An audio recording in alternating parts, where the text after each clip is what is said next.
Wow, this is a very big revelation, and I'm very sure you want to hear more about this because it is so surprising that NLC on Oshiomhole made it very clear how and what Kaduna State Governor is doing and why there's so much banditry in Kaduna State. You would not believe because something great have been exposed.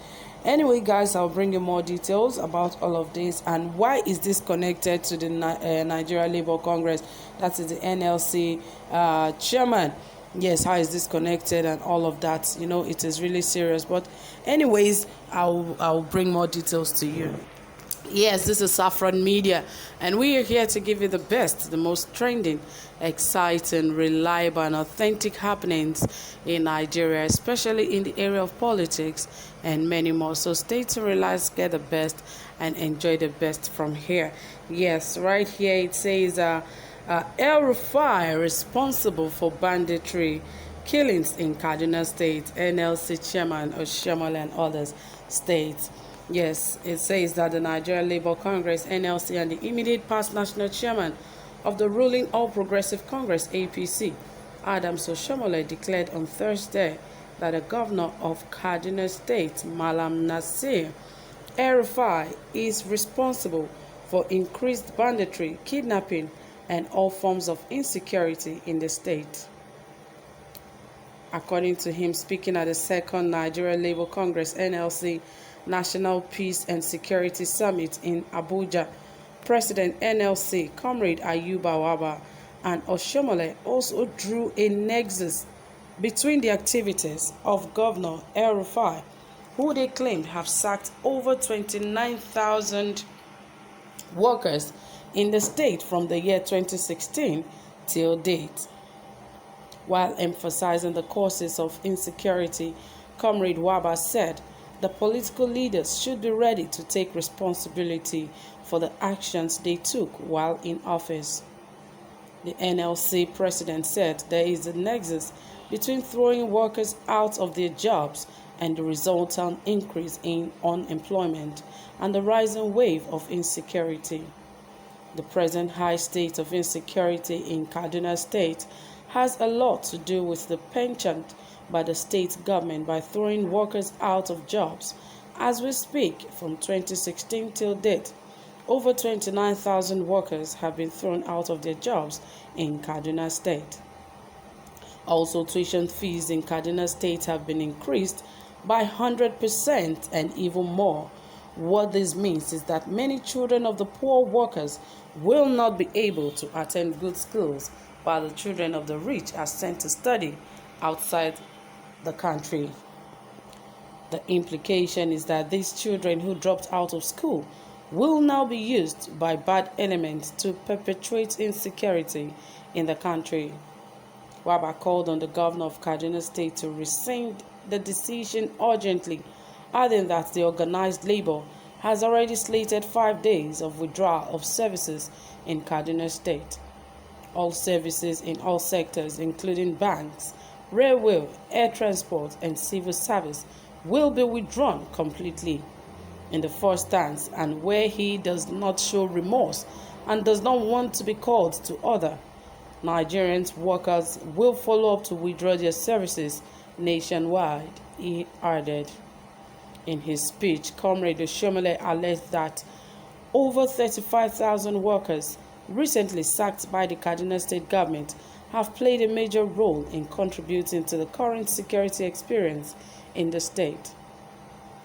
The immediate past APC national chairman said the children that have been abandoned by the society are now grown up and turned against society for turning their back on them, adding that those that have been retrenched and are left without any means of livelihood have now been forced into crime.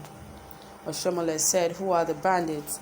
I suspect that those 35,000 workers in Kaduna State city whose livelihood has been taken, what are they doing? What will their children and grandchildren be doing now? It is common sense to know that an idle mind is a devil's workshop. I suspect that those Nigerians that we abandon and not provide for them, as you can call them almajiris or beggars, They have all grown up. When you talk about unemployment, the biggest problem is having the biggest population of unemployable people because they never had an opportunity of being taught by a qualified teacher. He stated that security should not only be looked at from the aspect of what the military and police can do to restore peace. Rather, it should also be tackled from the issue of security of wages and jobs. Oshiomhole, who was a former governor of Edo State, lambasted his former colleagues for refusing to pay the 30,000 minimum wage, even when the law has prescribed 30,000 naira as minimum wage. He wondered why some governors, for some reasons, would sit and insist that the amount cannot be paid. When they deny workers such payment, can there be peace? I submit with International Labour Organization that a condition for national peace and security does not necessarily need many bullets but decent jobs. But when you are in an environment where jobs are being killed, jobs that do not exist cannot even be decent, he said. Well spoken by Adams Oshiomhole and the NLC chairman, but I still feel that it is the corruption that has eaten deep in the society that is the cause of all of this. People are so greedy. It is not just all about jobs, retrenchment, and the likes. It is also, majorly it is corruption, because if you ask me, corruption has eaten so deep that if you most of the state governors that have been asked to pay the minimum wage of 30,000, I believe the country is capable. That is why they were able to do it in that manner. And when you're saying you cannot pay workers a minimum wage of 30,000 naira, how do you expect such people to now buy food, a bag of rice, for over 37,000 naira? How do you expect such people to pay transport to their place of work? There's a lot attached to this. So when people see opportunities of doing odd jobs that would get them money, they get themselves involved in it. And that is why we're in this position today. Imagine the increment of school fees over 100% by the Kaduna State government. Kids that were paying about 26,000 naira, now you turn the school fees to 300,000 and 500,000 respectively.